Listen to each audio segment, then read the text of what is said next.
Okay, so this is what happens on during the COVID-19 lockdown. I get bored and I try to think of things that might interest some people, or maybe not for some people, but it is definitely a lockdown boredom buster.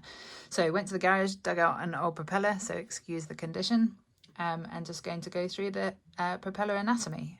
So this is specifically for through hub exhaust propellers, so those that are on most outboards. So let's have a little chat. So this bit here is the outer hub. It's the attachment point for the blade roots. What it does is, along with the inner hub, which is this bit in here, it creates the tunnels that the exhaust travel through. This bit here is the diffuser ring. It's the flared ring on the back of it. It prevents exhaust gases from travelling back onto the blades and reducing the thrust of your propeller. This bit inside is the inner hub.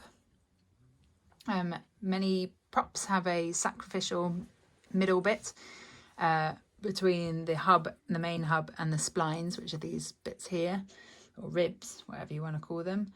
So if you were to hit something hard, or your prop was to hit something hard, the inner hub would break, which would protect the main body of your engine, or particularly the drive leg. These bits here are the ribs or splines. So on through hull exhaust propellers, the ribs are the connections between the inner and outer hub. And basically they, again, create the passage for the exhaust to travel down. Then if we have a look at the blades, the sideways, if we point it this way around, so this is the front and this is the back. The blade face, which is the side facing towards the back, so this bit inside here, or in the back here, it's basically the pressure side. So it's the side that pushes the water away, versus this side, which is a bit weird, bearing in mind it points to the front, is called the blade back. So it's the side that faces forward, and it's classified as the side which has negative pressure. So if you think that these blades are shaped like foils, it ensures the pressure difference between the front and the back. So this would be the low pressure side and this would be the high pressure side. The leading edge, which is this section here, heads into the water flow first and allows the prop to deliver water across the blade face.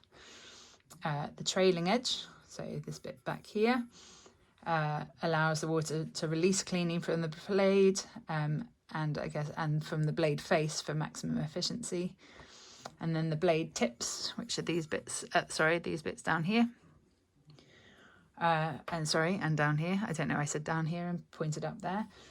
They do the most work, so they're the bits that travel the furthest through the water as they're on the outside, and therefore they work the hardest and have the biggest distance to travel during each spin or each revolution.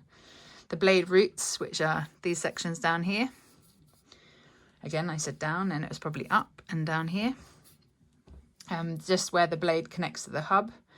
And then the diameter, if I hold it out this way, is the distance that's covered across the blade tips. So it's the bits, if you were to draw a circle around the outside of the blade tips, you've got the diameter.